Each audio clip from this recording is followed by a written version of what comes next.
Yo, yo, what is up, my people? Kellen here from Start Your Systems, and we're going to be live streaming some MXGP Pro Career Mode today, live on Start Your Systems on YouTube. Welcome, everybody. How are you doing today? How is your Wednesday? I'm doing great today myself. Very excited to play this game again. We're still on the trusty old YZ125. And we're going to Ernay in France. Race number 9 of the I think I still have the red plate. I can't remember what I did last round. I think oh, no, I don't, because it's not on my bike, clearly. Cool. Whatever. Guess we're starting way out here. And let's do it. Let's start this off right. Try to get a whole shot on a 125. Too early. And then, what the heck, it just shifted me out of gear. Cut through to inside here and get everybody. What's up, everybody? Welcome to the chat room. As I said, hope you guys are enjoying your Wednesday, and hope you guys will enjoy a little bit of streaming action here. We're going to be streaming for next hour and 15, hour and a half, ripping up some MXGP Pro. And then I'm off to another stream later on. I will not be streaming, but I'll talk about that later. We'll try to get everybody that's here over to there once I leave. So if you guys are hanging out still a little bit later tonight, feeling like you want to see some more streaming action, you can catch me elsewhere a little bit later. But right now, it's all about this stream here at MXGP Pro at Ernay. Trying to rip this 125. Blow up a top end while we're at it. Oh, going off the track. Yeah, that wasn't good. Get up.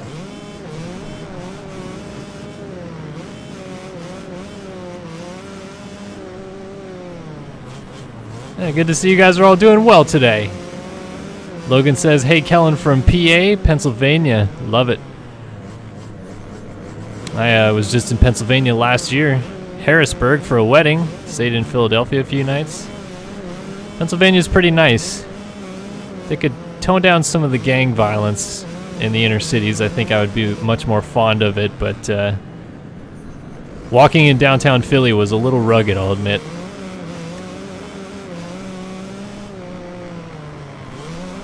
Jan Linnemanstons wants to know, do you like AMA or FIM motocross more, and why?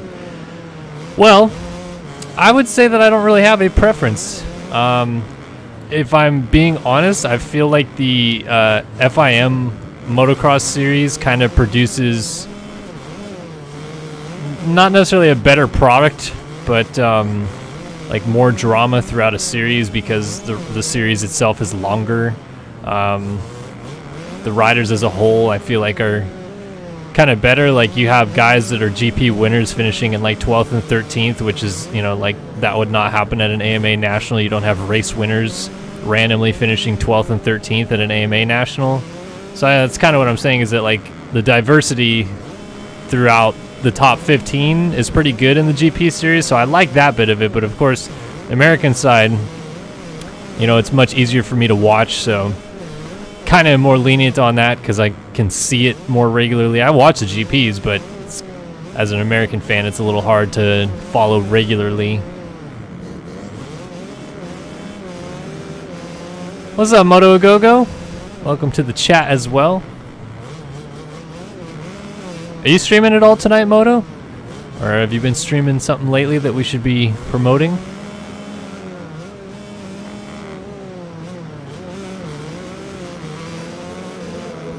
Try and make a couple passes here. I crashed in this corner last lap, and then it resets me all the way out by the starting gate, and I lose 8 billion positions. I was in such a good spot, crashed out of the lead, and just dealing with the AI is kind of annoying. To make pretty aggressive passes, carry momentum. Ah, geez, come on, come on.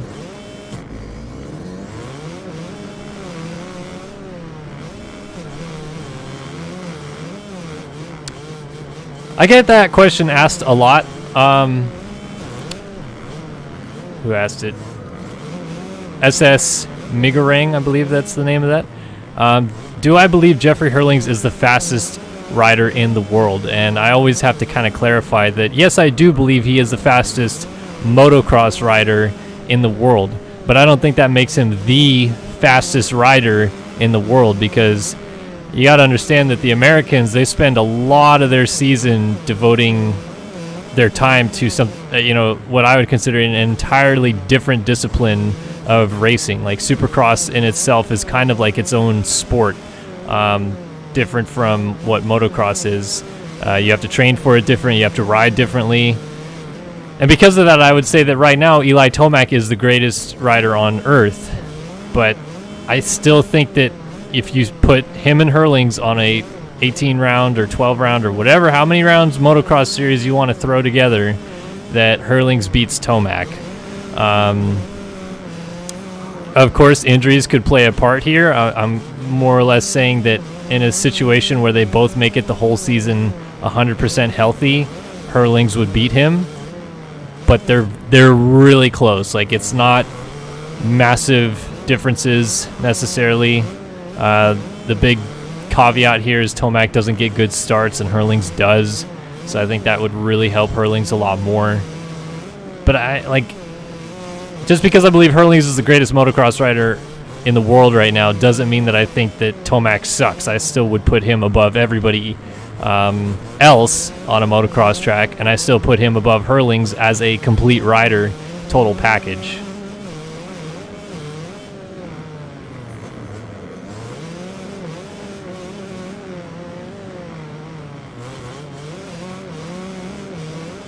SYS, should I buy MXGP Pro, or is it even worth the money? I would recommend you buy MXGP Pro. Really, any motocross game that comes out that we play is one that I would recommend. If I'm being 100% honest, I have been asked before by gaming companies to play their games and have turned them down just because I felt like the experience of playing their game wasn't going to be an enjoyable one that not only would I enjoy, but the fans themselves would enjoy watching. So I don't necessarily have like a popular opinion of saying like, oh, you know, this series is better than the other. If it's a game that I like playing, I'm going to play it on the channel. And like the answer to that question is essentially yes, you should buy it, because I enjoy playing it, others enjoy playing it, and while there are things that are wrong with it, I think you would enjoy playing it as well.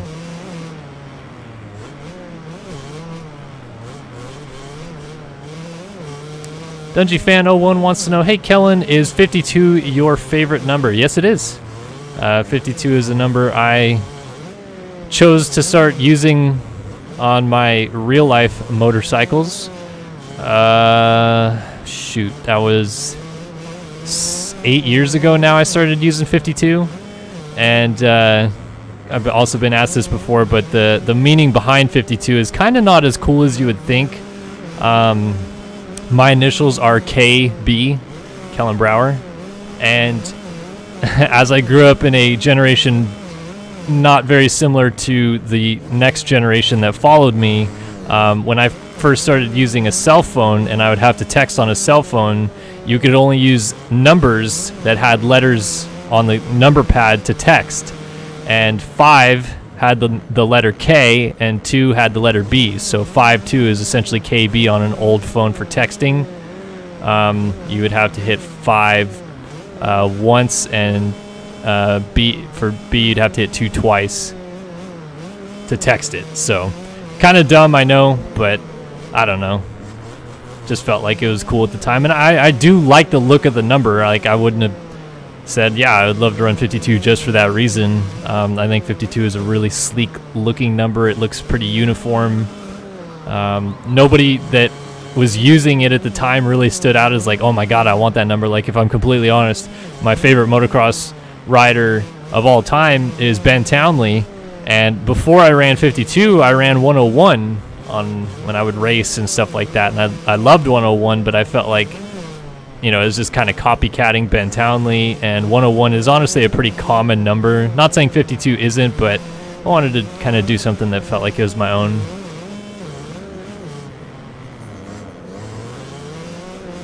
Yeah, I originally used 952, the first 4 outdoor nationals I ever raced in MX Simulator, because you obviously don't get to pick 52 as a number because it's a 2-digit career, national number type number. So I ran 952 at Southwick, Utah. There's one other race mixed in there. Unadilla, Southwick, Unadilla, Utah, and Lake Elsinore. I ran 952 back in 2012. Then I ran 101 the entire season after that. I got on the podium a couple times using that number, and then ended up with national number 17 in sim. Raced the next year, won an outdoor national on a 450. Did a couple other good things and ended up with national number 20. And then that's when I quote unquote retired from sim. And so I had 83, 52 this year, and now I did not earn a number this past year. So first year since 2013 that I didn't earn a number. James Paschal wants to know, hey Kellen, I was watching some videos of your created tracks on Supercross game, and I'd like to know how you got the track to go backwards up the start straight, because I feel like most of the time when I make new tracks, I feel like I'm making the same thing over and over and over. It's really tricky actually in that game to make the track go backwards down the start straight. You usually have to use a starting first turn complex that allows it to happen. Oh, I might get this whole shot. No, they're ripping me. Like, you have to make sure that the first turn thing that you use doesn't have a berm that you would run into if you tried to go backwards down the start straight. And you have to make sure that you go at an angle into the start straight if you're going backwards down it to hit it. I mean, like, perfectly square on with the side of a track, because it doesn't really allow you to come into it sideways. You have to have a straight on piece of the track to go into the side of the track. My recommendation for you, honestly, is like when I first started building tracks in Monster Energy Supercross, I also had the same problem where I couldn't get it to go backwards down the start straight. But if you play with a couple of the different start structures and then play with setting up the track leading into going backwards down the start straight, you'll eventually find that it will happen. You just have to make it fit into the right angles and such.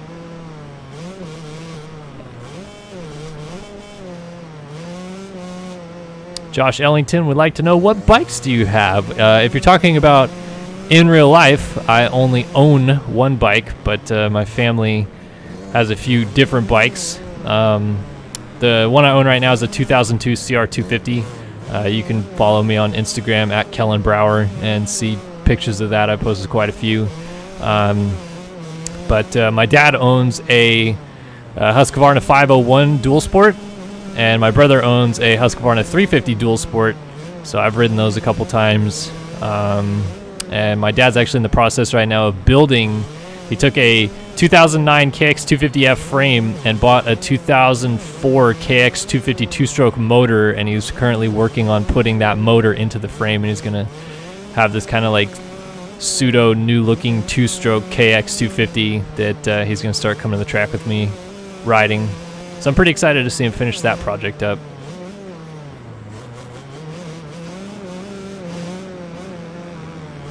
The career mode on Monster Energy Supercross, the game, isn't really that long. Like, you pretty much just kind of finish up the 450 season, which I'm like 8 rounds away from finishing in that game, and then like you're done. You can keep going as long as you want, as far as I know. But yeah, I don't know if it's. I don't think you really do anything else beyond that. It's pretty much just wrapping up the title and then you're done.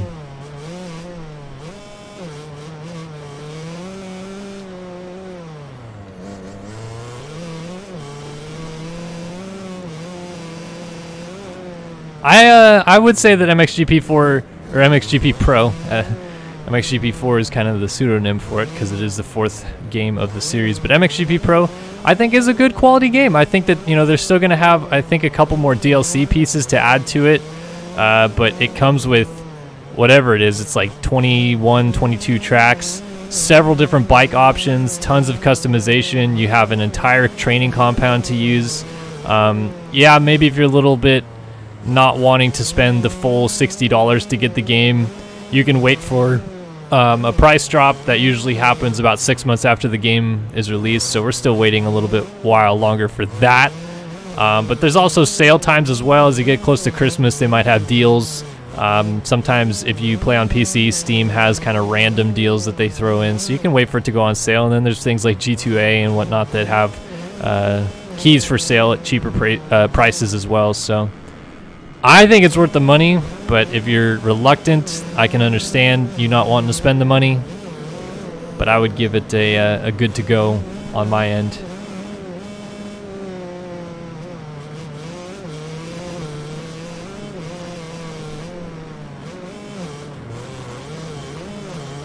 Worst injury I have ever had on an MX bike is no injury, interestingly enough. I've ridden motocross since I was 7, raced it since I was 10. I have crashed pretty big a couple times. I'd say maybe the worst thing is I got a mild concussion, but concussions are bad, but like it's a mild concussion. I wasn't actually out cold, and you know, I still remember the crash, but it was just, I had a pretty gnarly headache. I've never broken anything on a dirt bike. BMX, which I raced for a good while as well, and also started doing like some freestyle BMX stuff. I wadded up really good a few times BMXing. I've broken my collarbone, dislocated my shoulder, broke my thumb in 3 spots. I got stitches in my face. Let's see, what else have I done? Cracked my wrist. This wasn't BMX related, but I've also had 2 stress fractures in my legs before. I've had a separated ankle, but never done anything on a dirt bike, knock on wood. Hopefully that stays the same. It's really weird to me how that all worked out though, because like I said, like I've had some pretty big crashes, some high speed swaps and some flying W's and stuff like that, but I don't know, maybe I just go completely limp when I crash on a dirt bike, and I end up not hitting the ground as hard as I feel like I should. Whereas on a BMX, like I've kind of put my hand out in the wrong spots before and whatnot, but yeah, I kind of been waiting for the day that the dirt bike really bites me bad, and I hope it's not a really bad one. I've seen some pretty gnarly things happen to my friends before, and I hope that doesn't happen to me, but usually on a dirt bike it's kind of bound to happen, I suppose. T.S. Anderson wants to know, how old am I? I am 25 years old. My birthday is in March, so I guess you could consider it close to 25 and a half.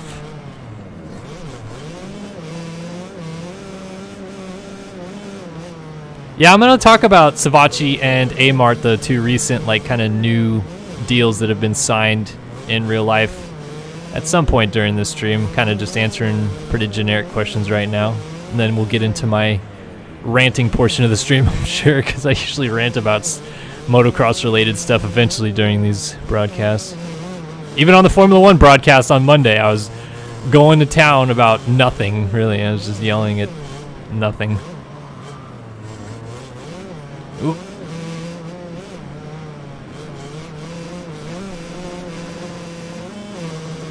Come on. Go. I want to win this race.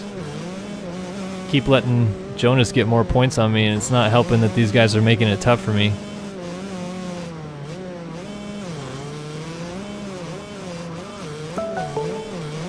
Thank you, Aiden O'Connor, for the sub. Look at me low line in that tabletop right there. Hey man, I thought it was a pretty legit looking line. Nope, don't loop out.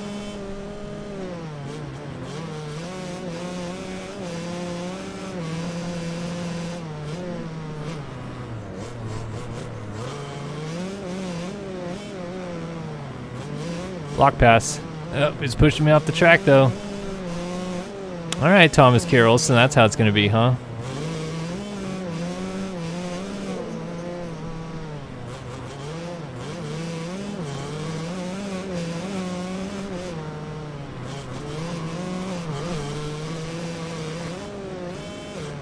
Alright, I'm putting my focus face on right now because I want to freaking win this race, man. Trying to win actual races on a 125, it's kind of tough. It's fun, but it's tough. I can't keep letting Jonas destroy me in points, though.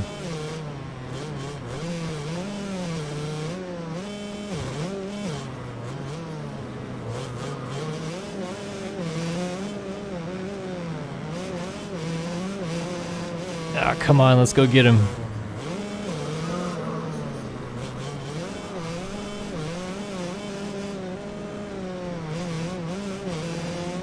Ripping these couple corners up.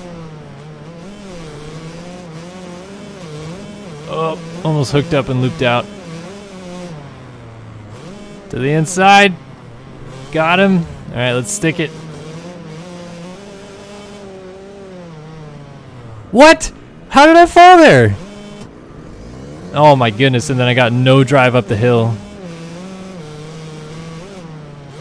I wasn't even like leaned over and it just fell off the bike. Ah! Not even gonna get second. Annoying. Oh boy. Alright, what else have you guys been asking? How do I think Osborne will do on the 450? I'll talk about real life moto in a second.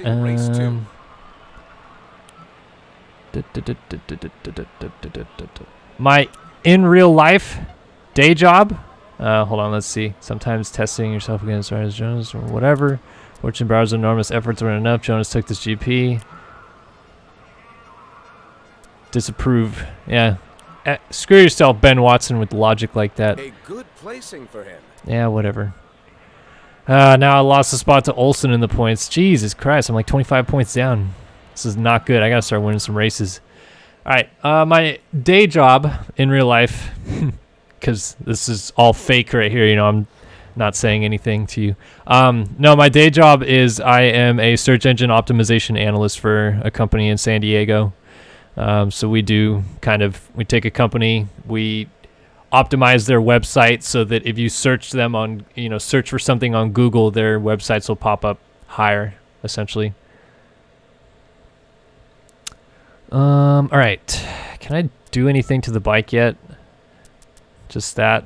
No, I guess they're still kind of waiting on everything. Where are we at next? Orleanic, Russian GP. I like this track, actually.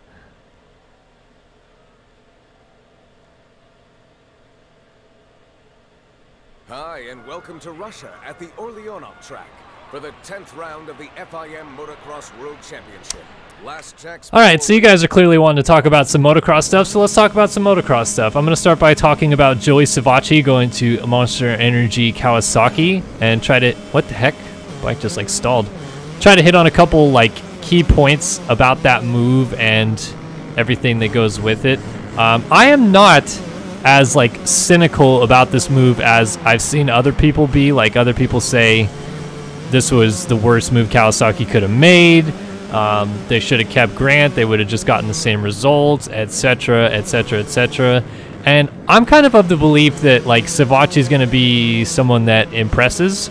Like you won't really hear much about him. You'll hear all this talk about Tomac and oh how fast Tomac's going at the test track, and yeah, he's just going to smoke everybody again and blah blah blah blah blah blah blah.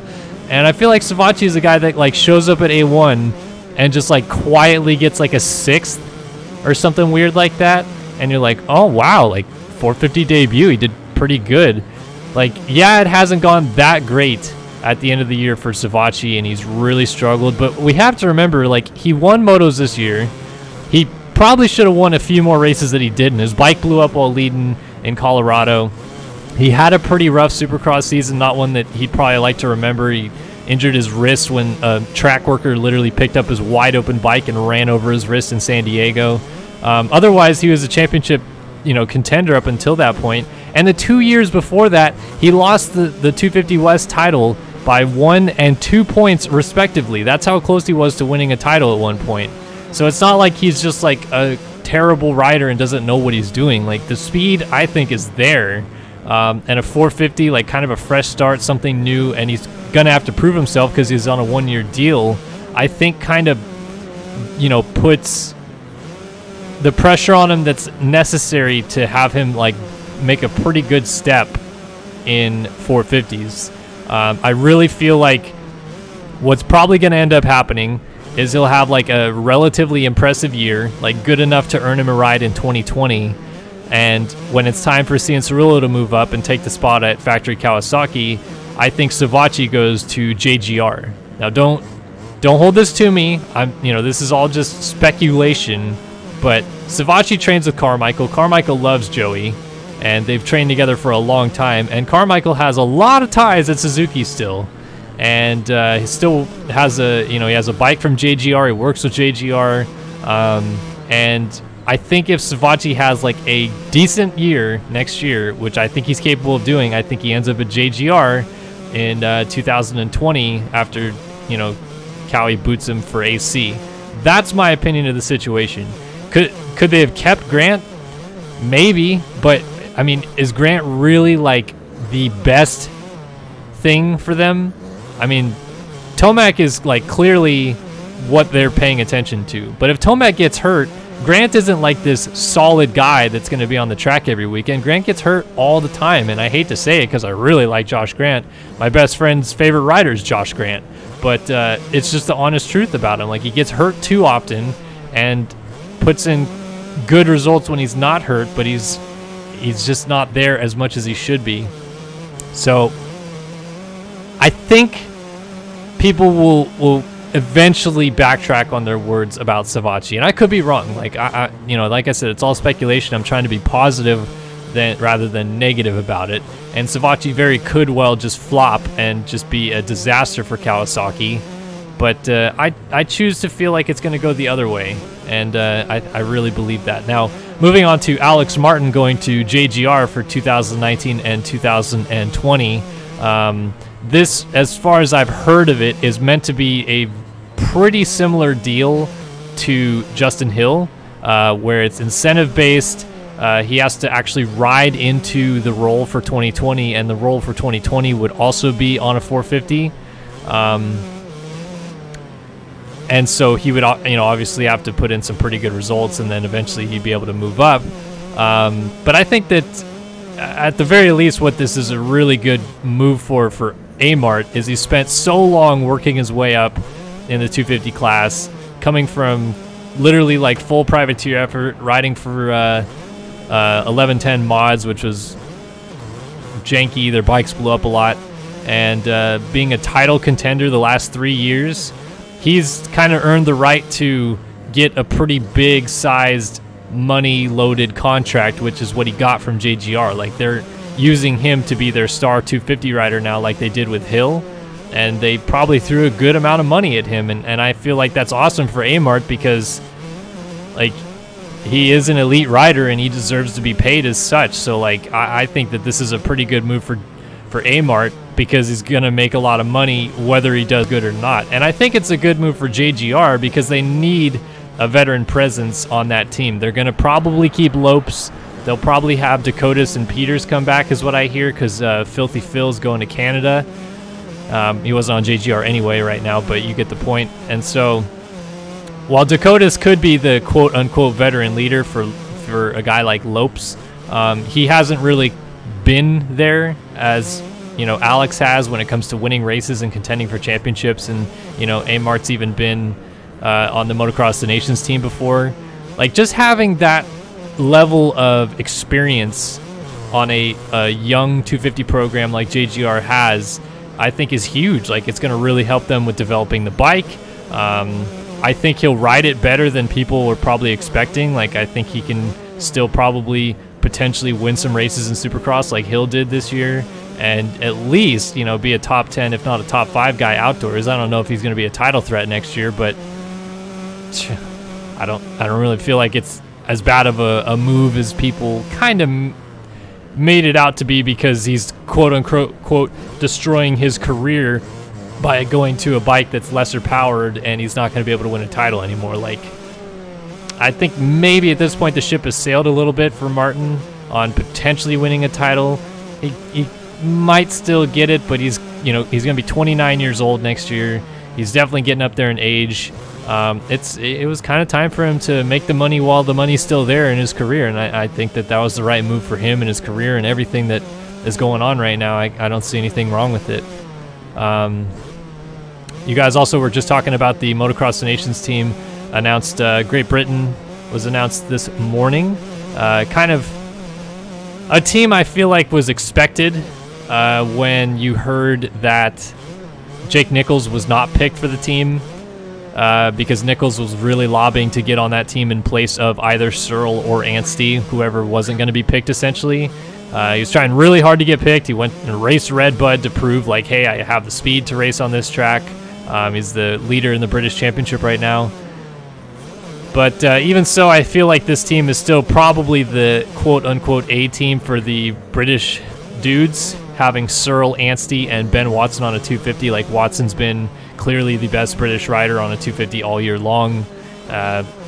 You know, Adam Sterry, who is another British 250 rider, even commented how he's disappointed he didn't get picked, but thinks that the team that's being sent is probably the best one on paper right now and agrees with the decision. So, like, you know, even coming from a rider that wanted to race for them on, you know, on that team, I feel like that says a lot about, you know, what that team eventually is going to be. And I think that they're, once again, just like always, going to be a threat to be in the top 5, maybe, if they all rise to the occasion, land on the podium. With the way Searle and Anstey both have been riding this year, I feel like it's less likely than it was last year. And last year, Anstey 100% rose to the occasion, winning the race in Great Britain. He went 1-1. But I don't know. They both dealt with injuries all year long. I think Watson's even kind of pseudo dealing with something right now as well. So if, you know, they can get 100% healthy and come into it with a lot of momentum, then they're a good team. But I would say that they're less favored to do as good as they did last year this year. No Dino, no Nichols. Who else did they leave off the team? No Simpson. All guys they could have picked. Obviously, Dino's coming back from, what was it, another torn ACL or something like that he had at the beginning of the season, so I don't think he would have been 100% healthy at the time. But yeah, I think that's a good team. I don't think there's really anything terribly wrong with it. Yeah. Another question was, how do I think Osborne's going to do moving up to 450s? I actually had a conversation with one of my friends about this recently, and him and his girlfriend both thought that, like, of Plessinger, Osborne, Savacci, and Hill, who are all moving up to the 450s full-time next year, they thought Osborne was going to be the guy that, like, stood out and was, like, the leader, quote-unquote, of that rookies group going on to 450s. And I had to disagree with them. I felt like Plessinger not only is carrying the momentum, but he's better suited for a 450. Like, Osborne is kind of short. The way that he rides is kind of, like, wild for a 450, like hanging off the back of the bike, doing some things like that. Like, you have to ride a 450 pretty smoothly. If you've ever watched Roxon in 2016, Tomac kind of breaks that boundary a little bit of what I'm saying, because he can ride pretty wild and still make it work. But most of the time, you have to ride a 450 pretty smoothly, and I think, like, Plessinger of that group has the most potential. But I don't think that means that Osborne's going to do bad, per se. I still think that, kind of like Joey, he's going to be a top 10 guy, probably land in the top 5 a few times, be just a iron horse for the Rockstar Husky team as an anchor behind Anderson, who's obviously defending Supercross champion and will expect to repeat that feat this year. So what, you know, Husky wants out of Osborne is really just a guy that finishes, you know, top 10, top 5, anchors Anderson, learns, and maybe gets a little bit better for the next season after that. But we have to remember about Osborne in a similar situation to Martin is Osborne's getting up there age-wise as well. I mean, he's raced as a professional for 12 years. I think he's 28 years old right now. He was the same age as Dungey. So yeah, I think he's 28. You know, he doesn't necessarily have a whole career still ahead of him. You know, he's probably got 5-6 years that he's going to get out of the 450s. Which is still, you know, a good amount of racing for him to do, but it's not like Plessinger, who's, you know, Plessinger's 22, I believe, and, you know, you could fully expect another 10 years on a 450 out of Plessinger if he doesn't get burnt out. So I think that you know, Osborne, you know, it's kind of going to be like a experience thing for him. Like he's going to be strong because he's older and knows how to get it done. But I don't think that he's going to have like this raw, intense speed that gets him to the front of the 450 class and battles with the likes of Tomac, Roczen, Musquin, and Anderson per se. Some weekends, yes, I think he could. Some weekends, I think you'll be like, wow, Osborne, I guess, is just like an 8th place, 9th place guy this week. Yeah, so we'll see. Quick question I'm seeing chat roll through. Someone asked, is J-Mart moving up? To my knowledge, no. He was supposed to, as part of his Geico deal, move up this next year, but he hasn't pointed out a Supercross yet because he's had, you know, really up and down Supercross career. And then this back injury's really set him back. They were actually talking to Dan Bentley on the Pulp MX show this week, and he's a team manager at Geico Honda now. And he was saying he doesn't think J-Mart's ready for West Coast Supercross. So at the best case scenario, they're looking to have him ready for East, but he might not even be ready to go until outdoors next year. I mean, that's how severe, you know, he completely shattered a vertebrae with the burst fracture. So no 450s for J-Mart is what I hear next year. But I guess all we can hope is that he's actually back racing next year because it was a pretty violent crash that he had. Reading through chat again. Do you think Marv can step up his game in SX and go for maybe beating Tomac if he gets a start to beating Tomac straight up on regular occasions and guaranteed podiums every race? I mean, honestly, like, I don't know what it is about everyone right now, but I feel like people are starting to like write Marvin off, and I don't really get it. Like he just finished his 3rd full season in the 450 class.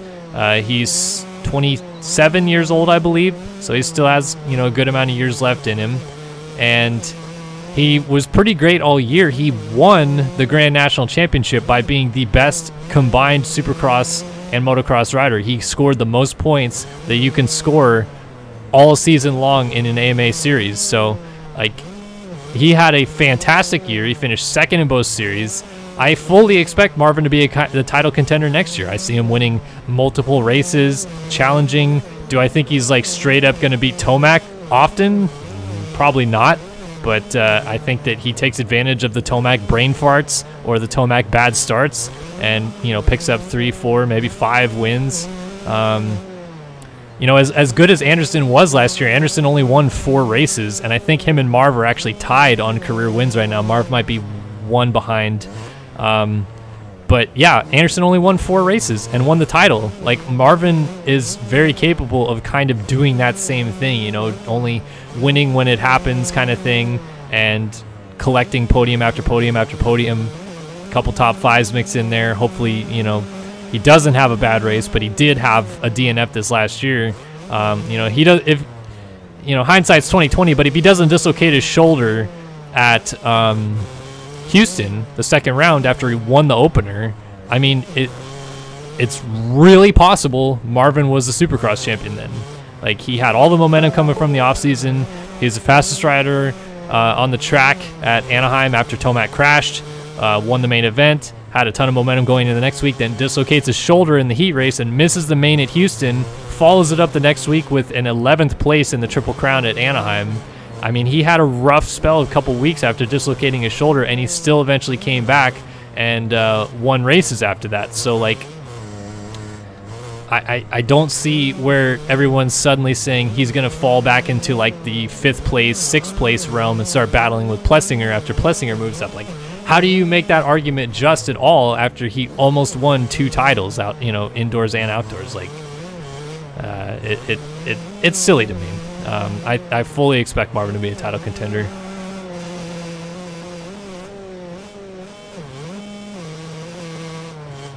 Yeah, Webb and Marvin on the same team is going to be really interesting. It just keeps coming to my mind when Cooper Webb was very upset at Marvin cross-jumping him at Washougal in the mud in 2015, and on the podium he says, "These French don't want none." And then Cooper Webb proceeds to lose to Team France in Motocross of Nations 2 years in a row. A little bit of ironic. But anyway, yeah, they weren't friends at the time. I don't think they're friends now after seeing how they raced each other at Indiana. So I'm curious to see how that relationship works. You have Alden Baker training Cooper Webb, Jason Anderson, Marvin Muscan, and Zach Osborne, which are really, really diverse personalities and a couple of kind of ego-driven dudes mixed in there. I think there's going to be some hostility. You know, we saw Anderson and Marv not get along this year. I don't think that it's all going to be, you know, puppies and sunflowers at the Baker's factory this year. I think it's going to be a fairly different story that we'll hear going on down there. You know, maybe they won't ride the same track very often, or who knows what the hell. But I mean, I'm sure on some level, you know, Roger wouldn't hire Cooper if he didn't think that it would help Marvin and, you know, Team KTM as a whole and get Cooper to start winning races. So I think maybe he thinks they're going to get along, but I don't know. We'll see.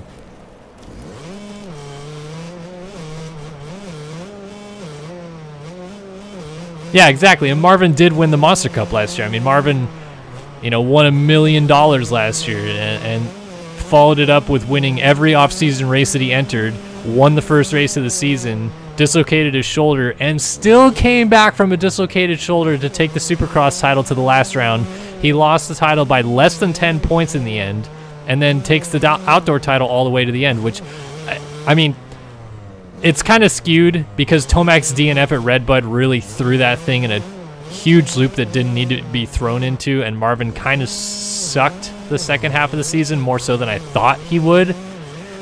But the fact that he scored the most points out of anybody, he takes 2 titles down to the end, he comes off of winning the Monster Energy Cup, and he wins everything in the offseason prior, and you know, now he goes into this offseason not having to race Motocross the Nations because France was stupid and didn't pick him, and definitely being the #1 guy at KTM, even though he already was, but still being that way, and Rogers clearly trying to light a fire under his butt by hiring Webb. I see only like the same, if not better, results out of Marvin next year. I mean, that's just my opinion. I suppose people could have a different one, but I don't see how people think that he's going to be just a 5th place guy next year. I was really baffled when I started hearing that.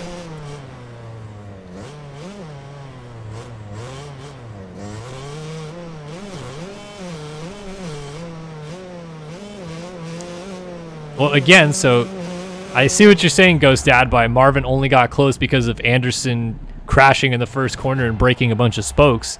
But Marvin would have already been close if he didn't miss an entire week with a dislocated shoulder and then race on a dislocated shoulder and still manage to finish in 11th. Like, there was, you know, there's a catch-22. Like, Marvin would have probably, you know, give Marvin a third and a third at Houston and Anaheim the next week, and regardless of Anderson's mess up with the broken spokes, Marvin still probably wins the championship. So, like, that's what I'm saying is, like, you know, of course Anderson kind of made it happen with that mistake, but still. All right, won a GP on a 125, and now I am 9 points down in the championship. Sweet.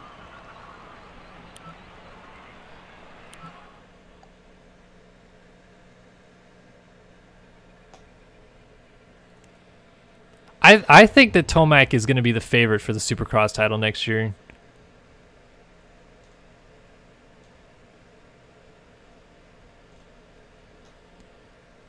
Let's see, Blake.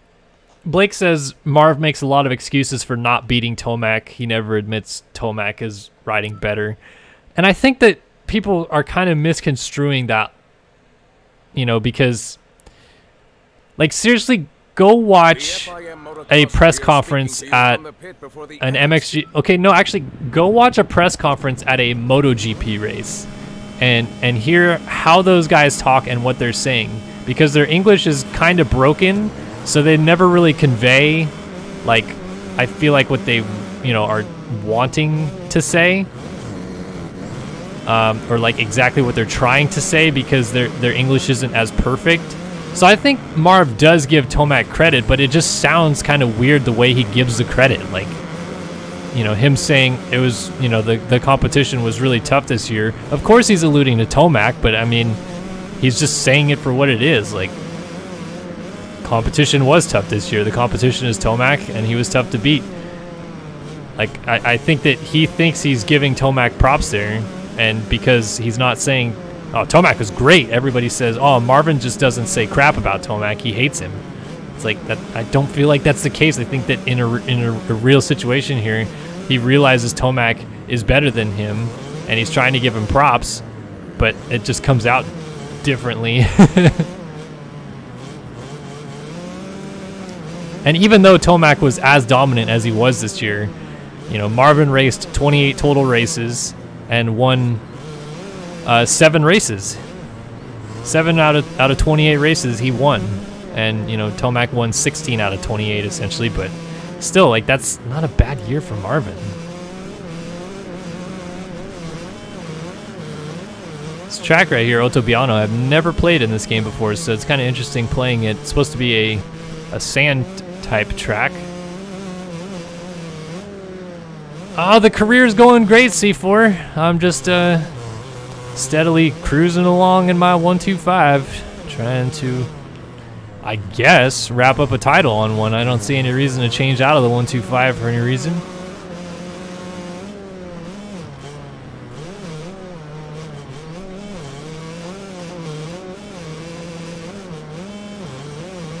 Oh my goodness, my dog is licking my foot right now, and it's so ticklish.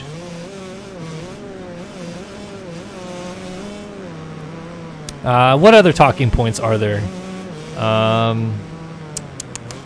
I saw someone actually say earlier that Kawasaki should have picked up Wilson instead of Savachi, and like, okay, yeah, fair point, whatever, like that's not a bad point.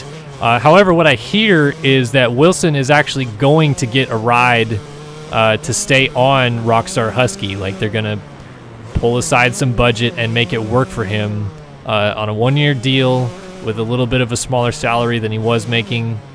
I think they're gonna keep him, is what I hear. Could be wrong. I think that's what's happening.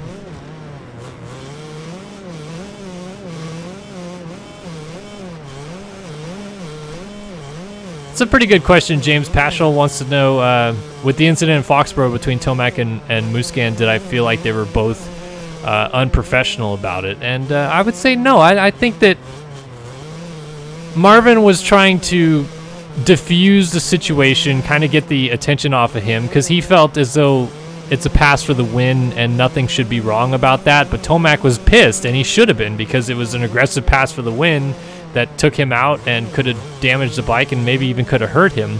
I see no reason why Tomac shouldn't be mad there, but I see no reason why Marvin can't try to diffuse the situation by saying, like, I won the race and it was for the win, I should be going for it. Where Marvin lost me was when he started bringing up Vegas. I was like, you can't be doing that. Like, that's irrelevant to the situation. And of course, it further pissed Tomac off. So I understand Tomac maybe losing his cool a little bit in that aspect. But I don't think that either of them were being like unprofessional. You know, I think that for the circumstance, I think about what happened should have happened. Like, I think you put someone other than Eli in that situation and they're throwing a hissy fit. Can you imagine if Marvin lit up Justin Barcia for the race victory right there? Oh my God, dude, there'd be fists thrown. Like, Marvin wouldn't leave alive from that place. But because it's Tomac, and Tomac is usually pretty mild-mannered and keeps a cool head, like, I feel like he was like pissed, but he wasn't gonna really do anything about it. So I don't see, you know, any reason why he couldn't have been mad as like the way he was there, you know.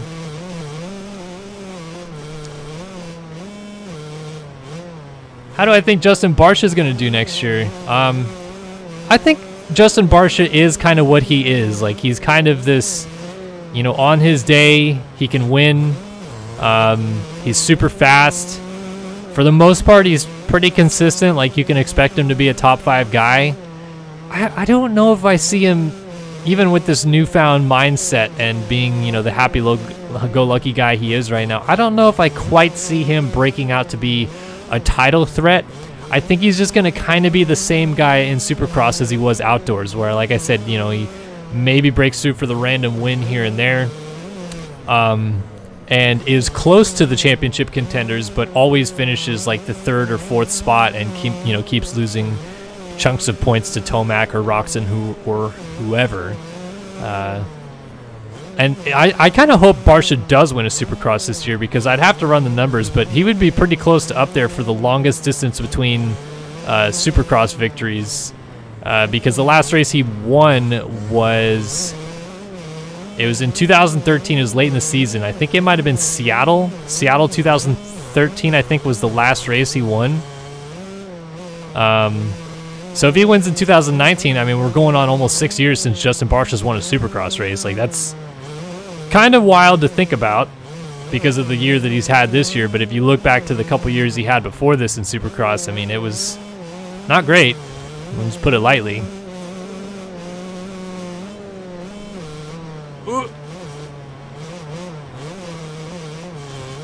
Ryan Chaudhary wants to know if I do believe Marvin can break to that next realm and challenge Tomac. And as I kind of alluded to in my rant there, I just don't ever see Marvin being Eli's speed. Kind of like what I just said with Barcia. There are like a few races where Marvin rises to that level. Earlier this year, High Point comes to mind, where Tomac looked maybe a little off and Marvin looked at the top of his game, and Marvin was able to, straight up beat him in one moto, and probably should have straight up beaten him in the second moto, but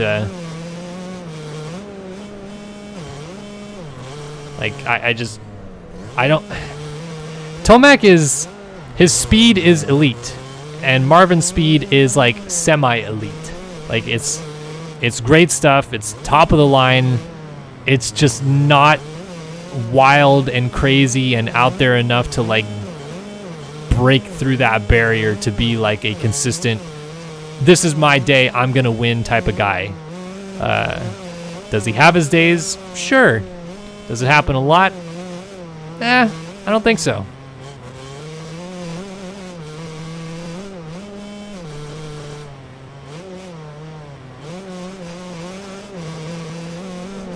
LaRocco winning Indy 2004? Well, I don't think so, Devin, because LaRocco won Anaheim 2002. So, I mean, winning Indy 04, that's what, 2 years?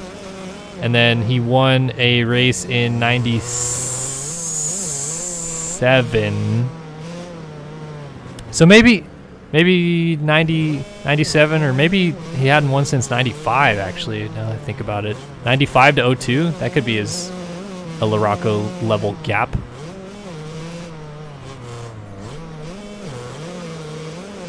But as for Indy 04, yeah, he won Anaheim 2002, so I think that's a smaller gap than what Barcia would do.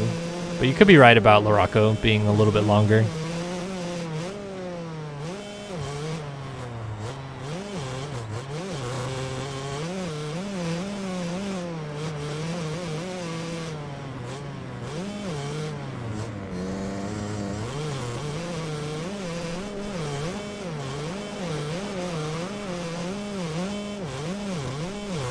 All right, let's get the victory here.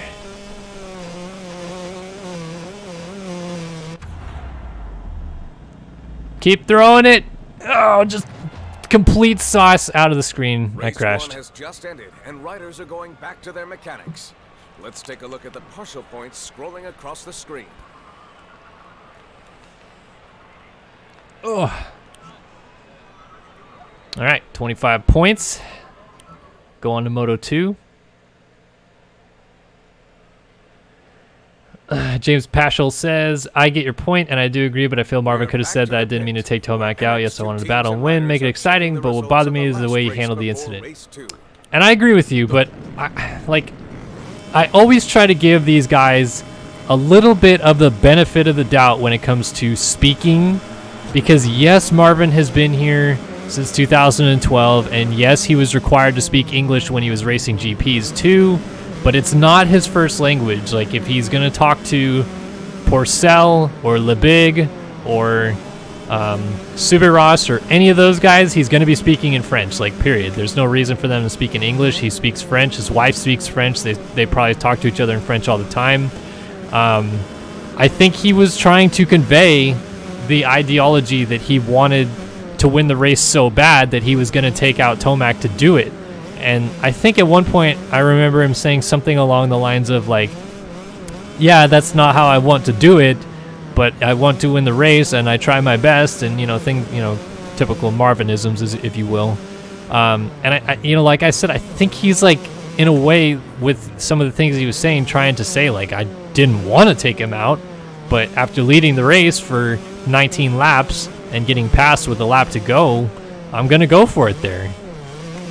At least that's what I felt he was saying, and I know people didn't hear him say that, so because it's not a word-for-word value, it's not construed as something that he was actually saying. But again, that's why I say I give these guys the benefit of the doubt. Tim Geiser comes over here, English isn't his first language either. I would feel the exact same way about him. Kenny, I feel, is a little different because he's spoken English since he was like 10, 11, and probably speaks English better than he speaks German at this point. But you can tell Marvin still doesn't have English as like his first language,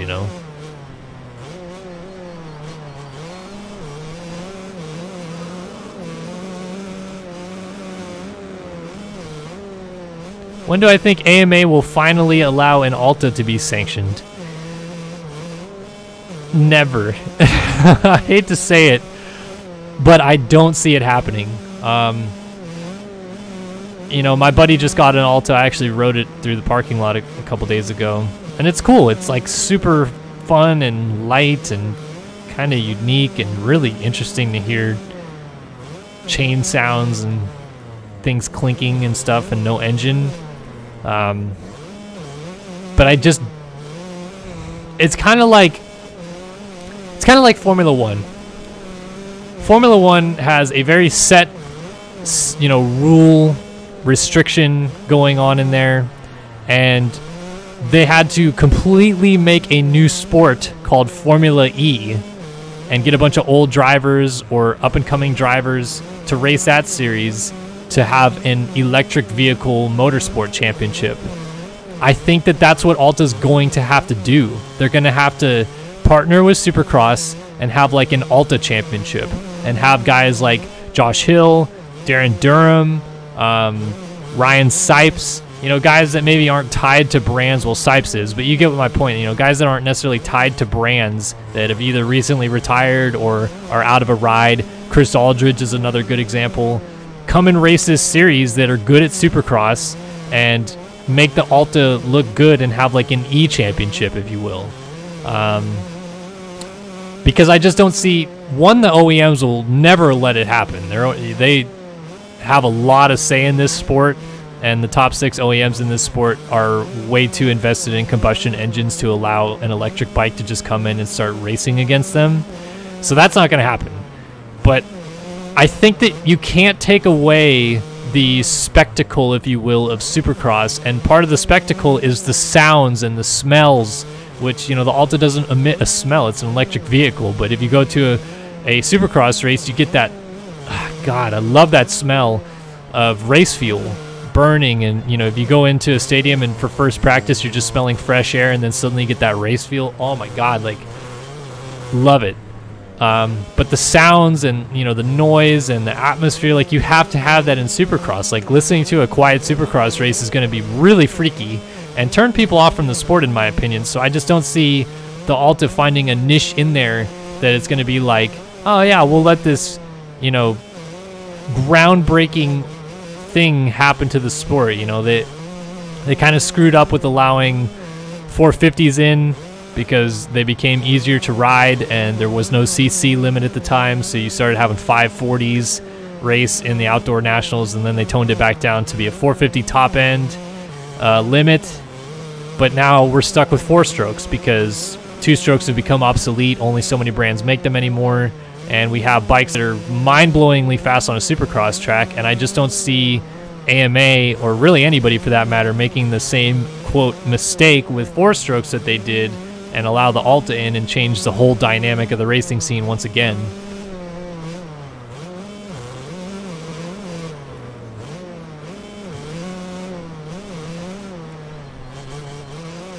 So I like Alta's move here should not be let's get in and challenge in a Supercross race. It should be let's partner with Feld and have an E series, because then you get a bunch of old pros to come out again that aren't tied to a brand.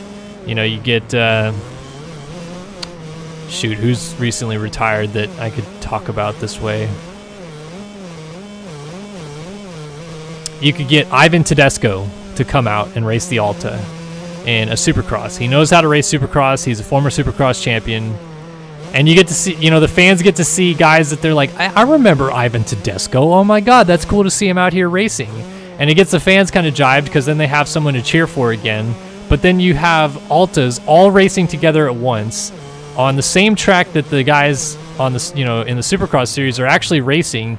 Then you can kind of compare lap times and see where they are. I know it's not the same because Tedesco is older now and he wouldn't be able to throw down a lap that Eli Tomac would. But you still get an idea, a general idea of like what are these guys able to jump comparatively? How do they go through the corners? Then you kind of see like, okay, would they be competitive in Supercross? Would they not be? Should we allow this? They might be able to even make a decision to allow Altas in at that point, but I still don't think they would, and I still don't think necessarily they should.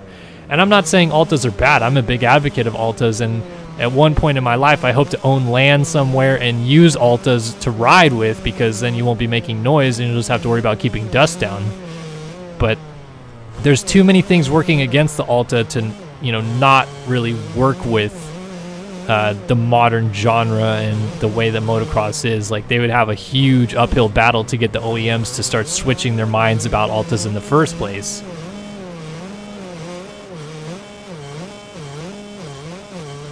So, I mean, that's my quote-unquote, you know, strategy for Alta that they should try to attack. I'm not saying they should. I'm not part of the Alta team, but if I were them, that's what I would do. It seems, at least to me, the most kind of like logical way to do it.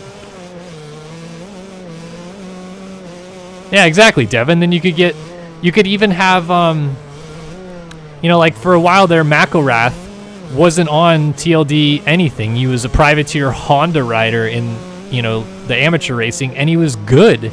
And you could maybe get a guy like him to come out and race the Supercross race on an Alta. And he showcases his skills, and he beats guys like a Tedesco or a Durham or a Josh Hill, and you're like, holy crap, look at this McElrath kid. You know, this is just an example, but like, look at this guy. He's freaking flying, man. Like, maybe these factory teams should sign him. He's 16 years old. He's the next big thing, whatever. Like, I think you can help the sport out if you're Alta by doing something like that. And then Feld also, you know, has a way to get them in and use older riders as kind of marketing. Because then you throw another race on the track, and yes, track maintenance becomes an issue then, but you also give the elite guys a break. Like, you could even have like an Alta race in the middle of the Triple Crown races. So you have main event 1 for 250s and 450s, then you have an amateur all-star race, then main event 2 for 250s and 450s, then you have an Alta race, and then main event 3. Like, that's how you would split it up. Just something like that. I mean, like, I'm just spitting ideas out here. I'm not saying this is going to stick and this is what they should do, but just something to get Alta out there and showcased and on the same track, you know, like, I think that they could do something like that and make it work at least, you know.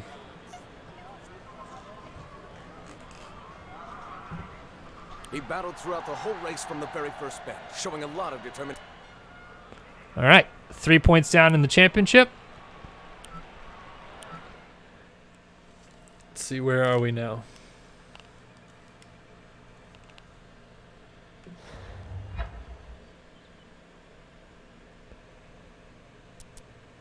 How do I look at the calendar? Just want to look at the calendar, bro. What's my rivalry look like? Everybody's happy with me except Ben Watson. Ben Watson is upset. Some of these guys don't really have an opinion one way or the other, but most of the people I'm racing around seem to like me.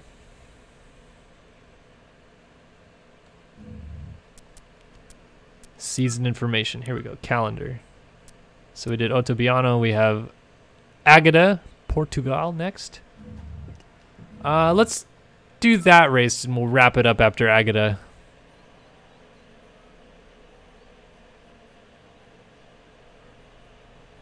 Here we are at Agueda for the 12th round. We are speaking to you from... Oh, it looks like it's a little bit rainy out.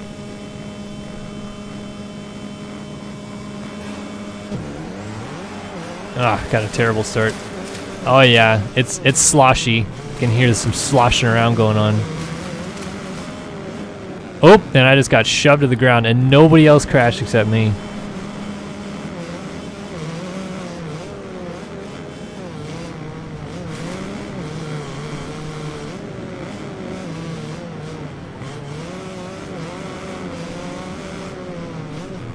Oh, just carrying Alvin Oslin on my head. Woo. Well, what I'm saying, Ghost Dad, and I see that you're not agreeing with my opinion on this whole thing, is that there's zero chance Altas get on the track with other riders. Zero. The OEMs, not going to allow it. Feld, because they're so, balls deep with the OEMs, are not going to allow it. It's just not going to happen. So you at least get Altas on the track. You kind of make another series. You see where they are comparatively first before you make a decision about them by having, a separate E series. And then, yeah, maybe they have the opportunity to become another OEM in the mix, but it's not going to happen just out of the random spur of the moment. Like, they're not going to allow it on the track out of nowhere. Like, they need proof and reasons why it's comparable to whatever bike that they're trying to go up against. So that's what I'm saying. Like, you don't get Alta on the track just on a whim. Like, it doesn't just happen.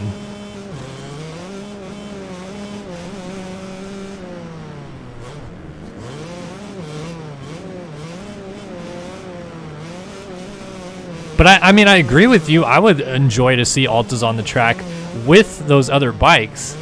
But I don't want it to become an electric-only sport. So I think that that's why everyone's got such stern reservations about it happening. So, them having their own series, if you will, like the KTM Junior Challenge has their own, they sponsor to have kids out there racing. Alta throws down a few hundred G's, says we would like a series as well. Feld works with them. They get a couple ex-pros to come out and race it. It's an invitational event. They maybe even supply bikes to these guys to do it. And then, well, bam, you have them on the same track that those guys are racing that night. You see where the lap times there are. You have old pros come out. People are cheering for Wyndham or Tedesco or whoever the hell comes out. Pastrana shows up and races an Alta. I don't know. But I just think it adds an entertainment value to Supercross as well. And then you really get a chance to see kind of where Altas are lap time wise too. I don't know. I like I said, it's a random idea. I'm not saying it's the best idea ever.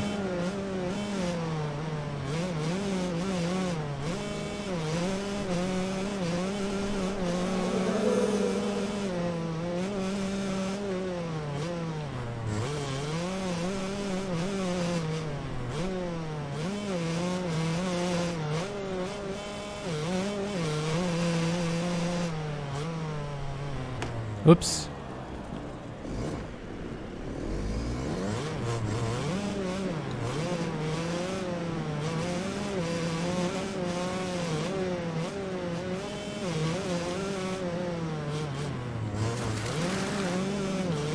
Damn it.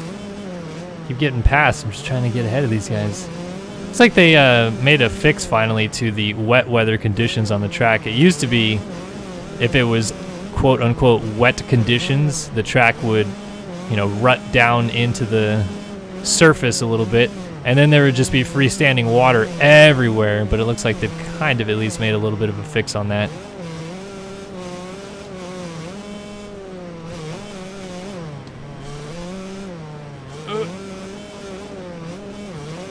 I mean, like I said, Ghost Dad, I do agree with you. I wish I could see a capable rider on an Alta, someone like a who's privateering it up in the 250 class of late.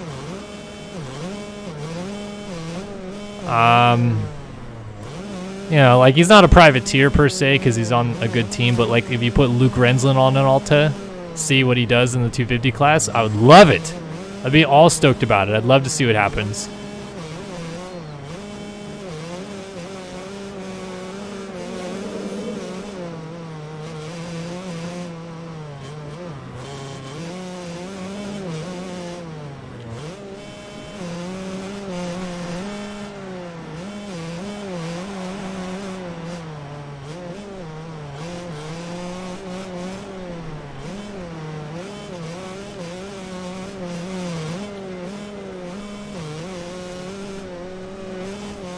I never said you were the bad guy, Ghost Dad. I was just trying to offer a counterpoint. Like, I'm sorry, I didn't mean to make you feel like the bad guy. It's just a friendly discussion is all. No word on Hurlings or Geyser to the US that I know of, Schneidog. I think Honda's pretty content with Kenny and using Geyser to try to contend in the GPs. And I think KTM would like Hurlings to come to the USA, but Hurlings would take a long time to learn Supercross, and as good as he is outdoors right now, I mean, he could be a GP champion for years, so I don't see either happening.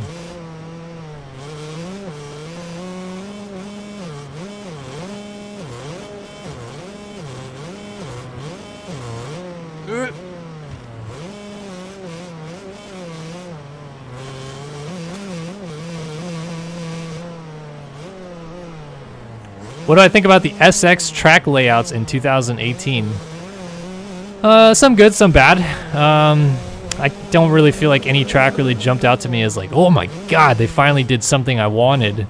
I really feel like they need to kind of go back to like what I think that would be really cool if they did it was take some track layouts from the 80s, not necessarily the designs, but you know, the actual like blueprint of the track. Like if you look at it from above and take off all the jumps, that's what it looks like.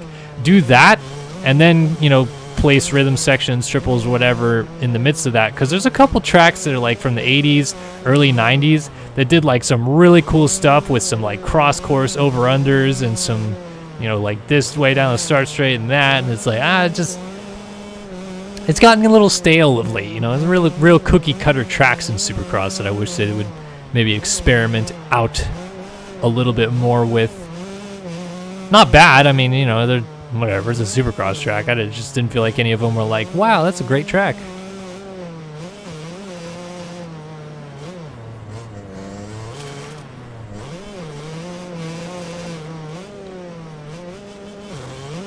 Hey Brody, how are you? Dungy Fan 01 saying, hey Kellen.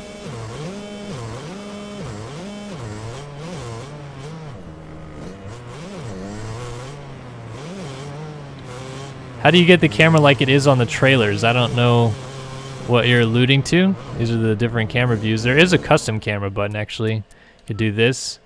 And, let's see. Left trigger or right trigger. Zooms in and out. And then Y will focus you into a certain spot.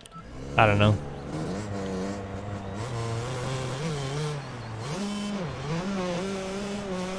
I guess I don't really know how to change the camera to be the way it was on the trailer. My bad.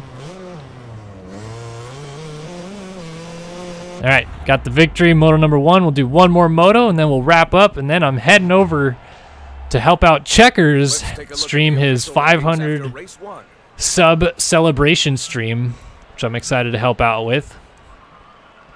I'll tell you guys the link of that and link it in chat actually before I head out for the day so you guys can follow me over to there. Hang out. He's doing a lot of cool stuff in MX Simulator today. He's doing a 12-hour straight live stream that started about 4 hours ago now. So pretty wild stuff out of Checkers.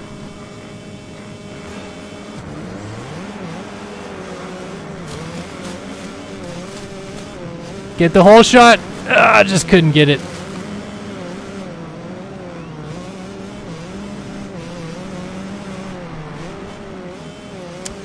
Opinions on the new Oceania SX Championship with the added SX Open Auckland on top of the Oz X Open. I think that's pretty cool. I don't know. I mean, I guess you guys could let me know if you're from Australia, and you're probably asking because you are. But why New Zealand and Australia have never worked together before to make a championship? There's a New Zealand Motocross Championship, and then there's an Australian Motocross Championship, and now there's obviously an Australian Supercross Championship. Like, what? I mean, they're not that far apart from each other, right? Like, I could be wrong, but I thought it was a pretty short flight to get from New Zealand to Australia, maybe a couple hours. Seems kind of logical to me to have a couple, you know, rounds of motocross in New Zealand and now a Supercross in New Zealand as well. I think it's a cool idea.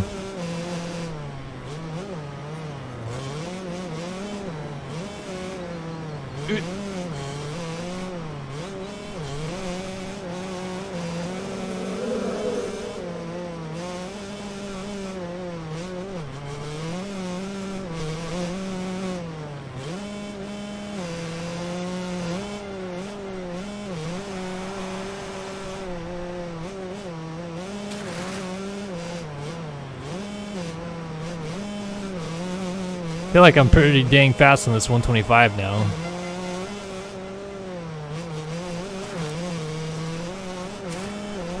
This track also has amazing traction. Like, I feel like I haven't slid out once.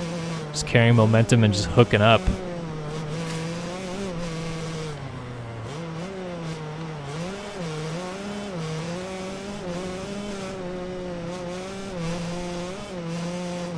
Favorite bike on this game is actually the CR250 two-stroke because it looks pretty much exactly like my 250 two-stroke in real life.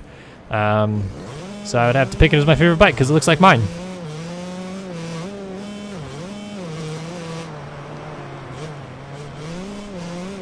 When was Fox established? As in Fox Racing? Fox Head, the company?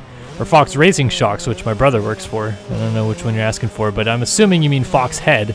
Fox Head was established in 1974. You'll actually, if you notice, some of the gear designs that they've had in previous years included that 1974 moniker on it. It'll even say like 1974 all the way across a gear bag or a helmet or whatever. So yeah, 74.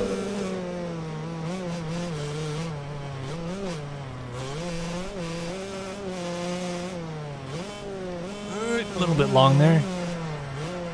Yeah, casual gaming, doing some streaming of some MXGP Pro, man. Ooh, that was a terrible line right there.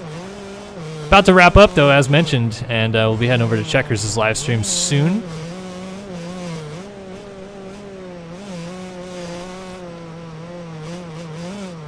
New Zealand motorcycling has too big of a head. I like that. It's kind of sad though, but I mean, favorite rider of all time comes from New Zealand, the great Ben Townley. Love BT. I am on PC, Exploring with Wilson. Although I do also have this game on PS4.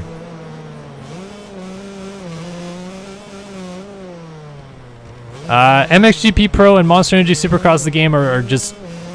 I feel like they're two completely different games. Like, you know, if you like motocross, get this. If you like Supercross, get Monster Energy Supercross. They're made from the same company. They have pretty similar physics, but I wouldn't say one is better than the other. Like, they have really good things about both of them, so...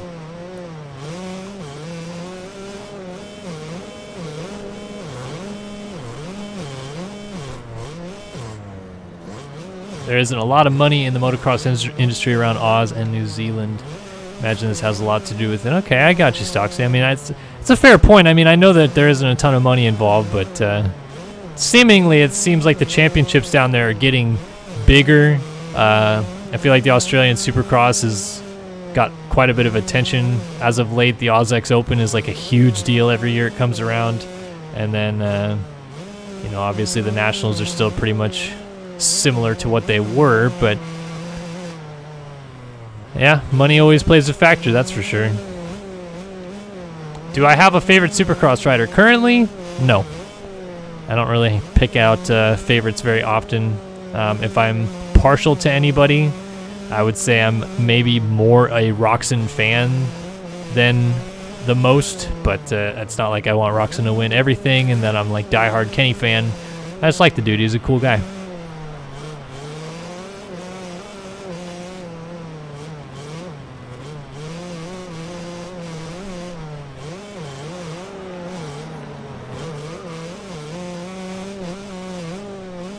I think it's great Tomac won motocross. I think he's best rider in the United States right now. I think he showed that all 12 rounds. Unfortunately, the Redbud incident kind of held out his championship celebration, but I mean, I don't think there's a doubt in my mind he's going to win the outdoor title this year.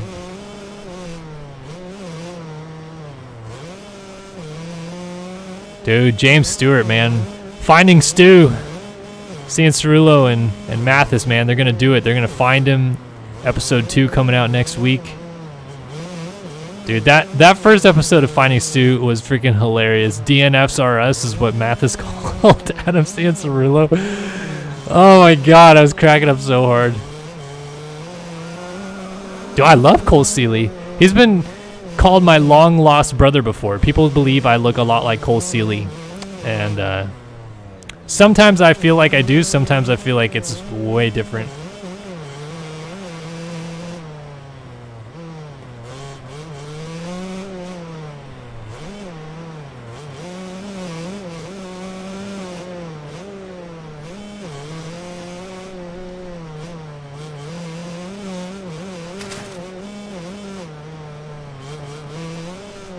Yeah, no, I don't think James is ever coming back. I think he's been done since 2016.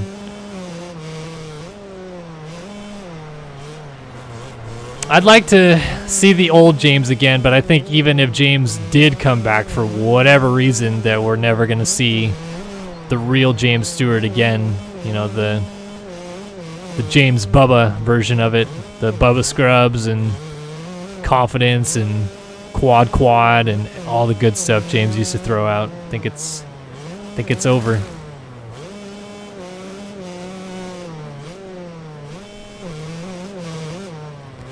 All right, we have got a little bit less than 2 laps to go, about 2.5 laps. Keep coming into that thing a little too sideways. I'm trying to nail the hip jump around the corner there. There's a couple cool lines you can do on this track that I feel like are pretty fun, just as long as you can get them. Not the easiest lines to hit per se.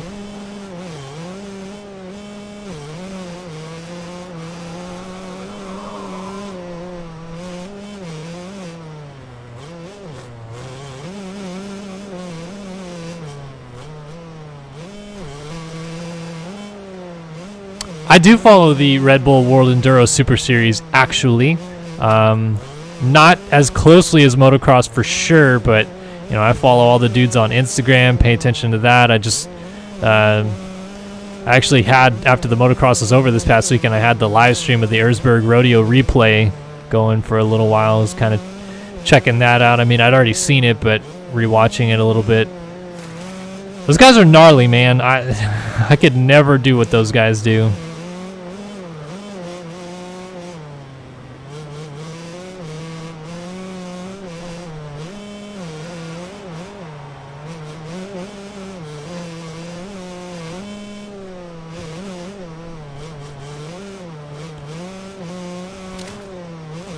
All right, ladies and gentlefish, boys and girls, we are coming down to the end of the stream here. Gonna pick up a dub here in moto number 2, and then we'll call it. After this one, I will be sure to, while I'm waiting for just a minute here after the finish line, type in chat where I'll be heading to. And you guys can check me and Chris Riesenberg, Checkers, the legendary Rainbow Studios former employee, current race tech marketing manager, doing some streaming. I'll be sure to link that up. But thank you guys for coming out to the stream once again today. It was great fun having you all join and talking to you guys and playing some MXGP Pro and maybe, just maybe, taking a points lead to the next round. But it was good fun. And I will type in chat right now that link. As we wait for the riders to climb the podium for the awards ceremony, let's take a look at the results at the end of this amazing race 2.